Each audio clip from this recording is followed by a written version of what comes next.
El sol se había alzado por completo cuando regresaron al rancho. Las ruedas de la camioneta dejaron un rastro de polvo que flotaba como un velo entre los trigales, mientras las tres muchachas, sentadas en la parte trasera, temblaban por dentro sin saber si aquello era un nuevo infierno disfrazado de promesa o el inicio de algo distinto. Desde el porche, el crujido de la madera bajo las botas de los hijos Monroe rompía el silencio. Noah frunció el ceño, todavía incrédulo. Elías, con los brazos cruzados, apretaba la mandíbula. Jonás bajó la vista hacia su libro, pero no pasó página. Ezequiel no dijo nada más. Solo abrió la puerta del galpón y señaló la casa principal.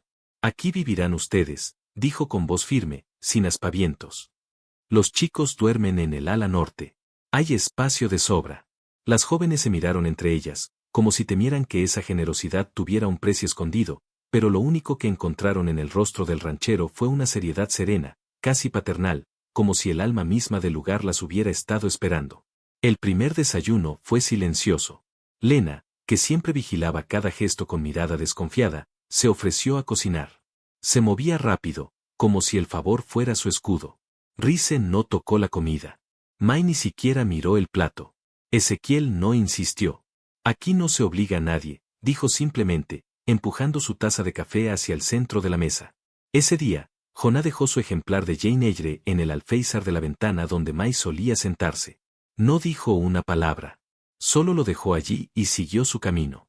May lo observó irse, bajó la vista y acarició la cubierta con dedos lentos, como si el objeto le hablara en un idioma olvidado. Noah, por su parte, vigilaba desde lejos. La carga de ser el mayor le pesaba más que el rifle que portaba al hombro.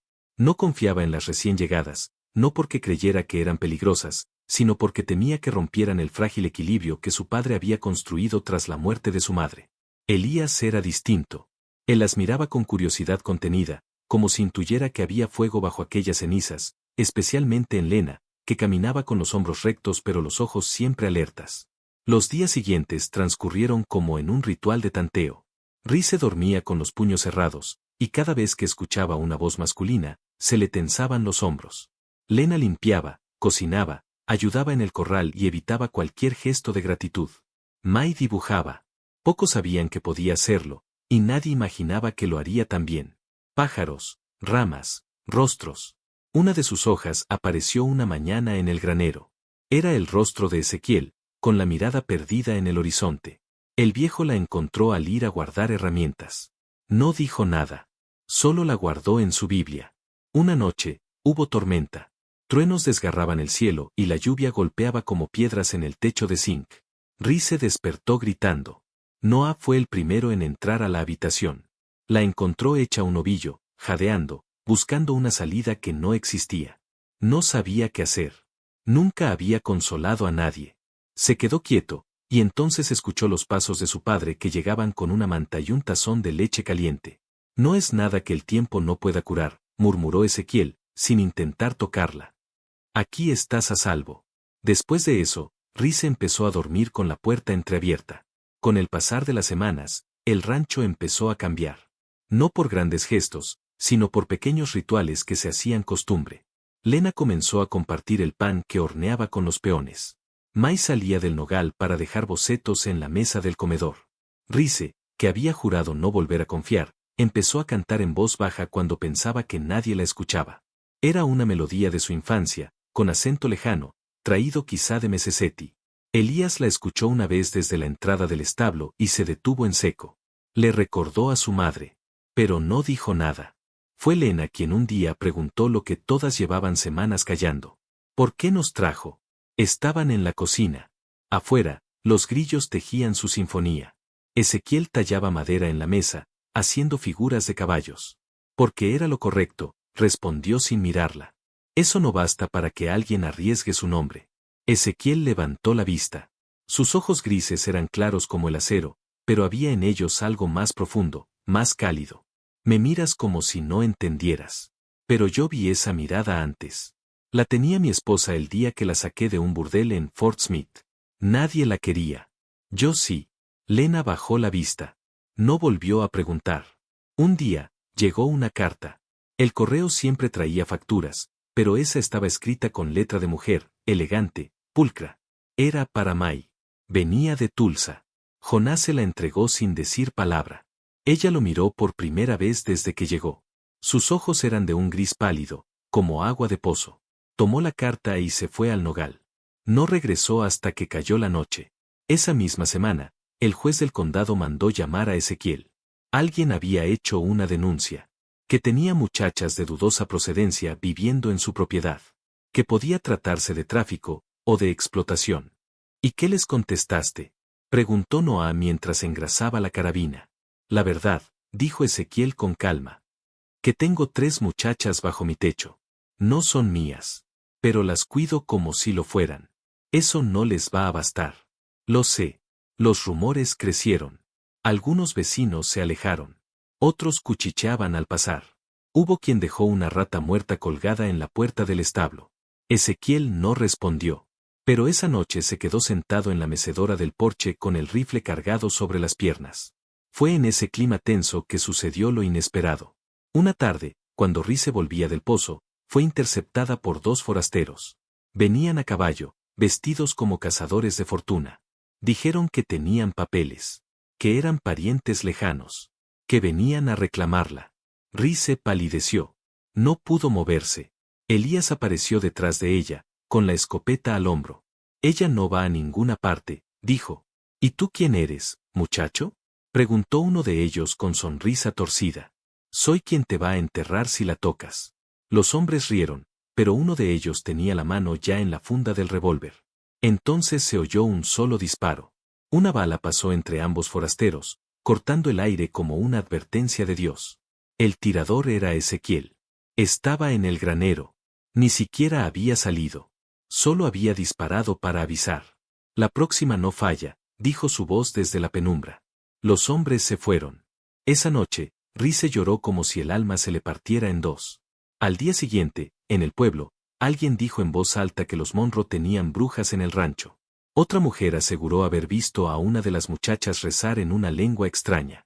El alguacil comenzó a hacer visitas inesperadas. Y entonces ocurrió lo que nadie esperaba. Y el rancho Monroe cambió para siempre. Pasaron los años. No como pasan los días comunes, uno tras otro, sino como pasa el agua por un cauce nuevo, dando vida, tallando memorias, y dejando un eco dulce en cada rincón. La casa que alguna vez fue un eco hueco ahora estallaba de risas, del correr de niños con botas llenas de tierra y mejillas encendidas por el viento de Oklahoma. Las muchachas ya no eran muchachas. Eran mujeres fuertes, madres, compañeras, raíces profundas que anclaban un nuevo ciclo. Los hijos de Ezequiel se convirtieron en hombres completos. Noa, con su seriedad templada, administraba las cuentas del rancho con pulso firme mientras Grace, ahora su esposa, plantaba hierbas medicinales detrás del cobertizo, enseñando a sus hijas que una hoja puede curar más que una bala. Elías seguía siendo fuego, pero uno que aprendió a arder sin quemar. Lena, a su lado, se volvió su contrapeso, práctica, aguda, implacable con los números del mercado y las lluvias del calendario. Jonás, fiel a su silencio poético, pasaba las tardes escribiendo en un cuaderno que jamás dejaba el porche, mientras May, siempre con carboncillo en las manos, llenaba las paredes interiores del establo con murales de vida, aves migratorias, árboles con rostros ocultos, retratos fantásticos de su familia. Ezequiel envejecía sin hacer ruido. Su cabello, antes plateado, se volvió blanco como la harina del pan de los domingos. Sus pasos, más lentos, pero igual de firmes, seguían marcando el ritmo del amanecer. Siempre era el primero en despertar. Le hablaba a su esposa en voz baja mientras tomaba su café en la cocina, mirando por la ventana hacia el nogal donde May seguía sentándose cada tanto. Decía cosas como «¿Ves lo que hicimos, mujer? ¿Ves cómo floreció lo que plantaste en mí?» Los vecinos ya no murmuraban. El viejo Monroe se había ganado su respeto a la antigua, con trabajo, con lealtad, con resultados. Aún así, la historia de aquellas 3 muchachas que llegaron una tarde y terminaron esposas de los 3 hijos seguía contándose en susurros alrededor de las fogatas.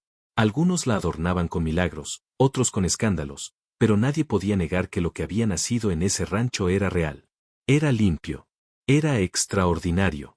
Una mañana, mientras Ezequiel paseaba con su nieto mayor por los surcos del maizal, el niño le preguntó si era cierto que antes él había comprado a sus nueras como si fueran ganado. Ezequiel se detuvo. El viento agitó las hojas altas del maíz. No las compré, dijo con voz grave. Les di una salida.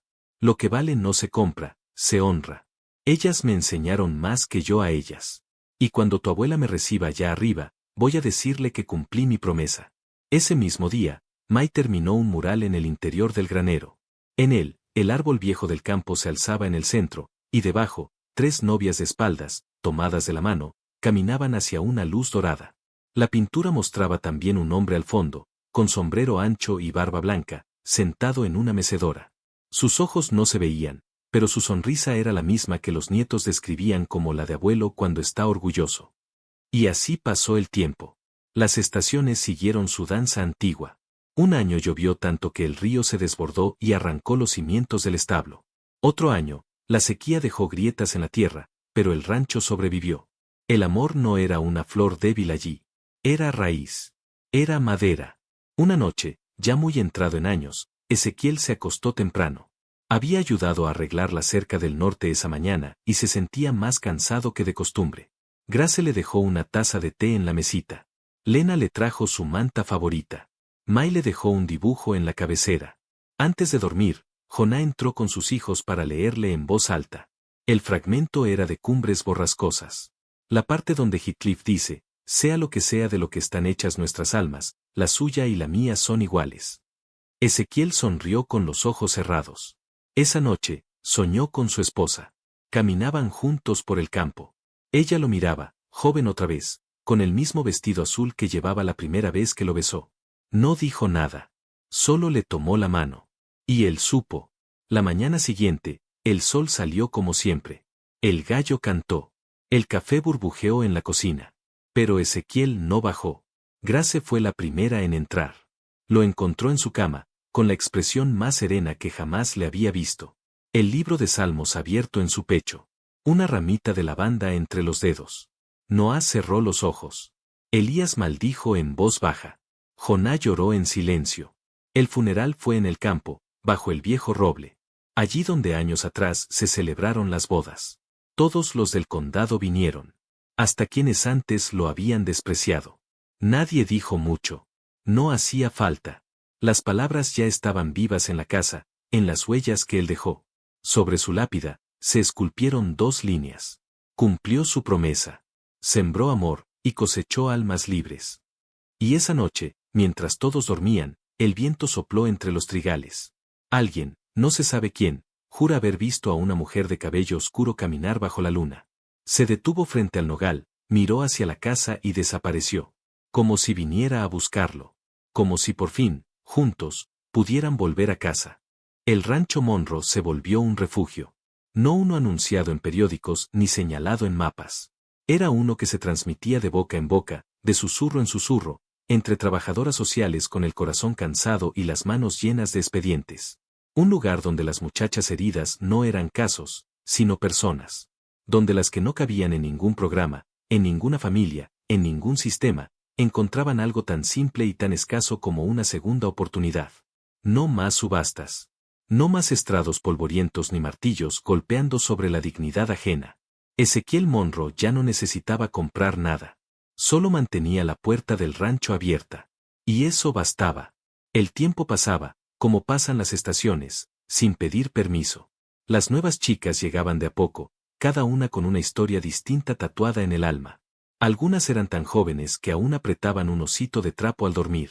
Otras traían cicatrices en la espalda, en la mirada, en los silencios. Pero todas, sin excepción, al llegar al rancho encontraban lo mismo, un cuarto propio, un plato caliente, y a alguien que no pedía nada a cambio. La casa se agrandó, no con ladrillos, sino con vínculos. Los hijos de Ezequiel, ahora hombres hechos y padres pacientes, ayudaban como podían. Las nueras, que antes fueron muchachas rotas, tejían redes con sus propias manos, enseñaban oficios, daban clases de lectura, escuchaban sin juzgar. Era como si el espíritu de ese lugar se reprodujera, multiplicándose en cada gesto sencillo. La bondad era contagiosa. Una noche fría de noviembre, cuando la escarcha ya pintaba las esquinas del establo y el viento traía consigo olor a leña y promesas de invierno, una camioneta blanca se detuvo frente al portón. De ella bajó una mujer de rostro cansado y ojos sabios. Era una trabajadora social del Distrito Sur. Había escuchado los rumores. Historias de un viudo anciano que había desafiado al sistema sin alardes ni papeles sellados. Vino a ver con sus propios ojos. Ezequiel la recibió con una manta doblada en los brazos y café recién hecho. Caminó con ella por el rancho, sin decir demasiado. Le mostró la cocina donde Lena reía mientras enseñaba a hacer pan. El aula improvisada donde Grace enseñaba a las niñas a sumar. El árbol donde Mai pintaba con las nuevas muchachas, dándoles carboncillos y libertad. Le mostró el establo, el porche, el cuarto de costura, la biblioteca que Joná había armado con libros donados y sueños recogidos. La mujer se detuvo frente al nogal. «Estas chicas», le dijo con voz suave. «Usted les cambió la vida». Ezequiel negó lentamente. Sus ojos, ya nublados por los años, brillaban con una ternura profunda. «No. Yo solo les di un lugar donde recordaran quiénes eran. Ellas hicieron el resto». La mujer lo miró largo rato. No tomó notas. No necesitaba pruebas. Lo que se sentía allí no cabía en informes ni en estadísticas. «¿Y usted?», preguntó entonces. «¿Cómo quiere ser recordado?». Ezequiel guardó silencio. Sus ojos se posaron en los nietos que corrían descalzos tras las gallinas, en sus hijos abrazando a sus esposas en la puerta, en las chicas nuevas jugando las cartas con Rice bajo la luz cálida del comedor. Luego, con voz baja, como quien habla desde un alma serena, dijo, como un hombre que siempre puso un plato más en la mesa. Y así fue. No hubo estatuas. No hubo calles con su nombre. Pero su historia quedó grabada en cada una de esas mujeres que florecieron cuando nadie más creía que pudieran hacerlo. En cada niño criado con amor en lugar de miedo. En cada joven que supo decir no, que aprendió a elegir, que descubrió que merecía algo mejor. Ezequiel Monroe fue un ranchero viudo, con poco más que su tierra y su corazón.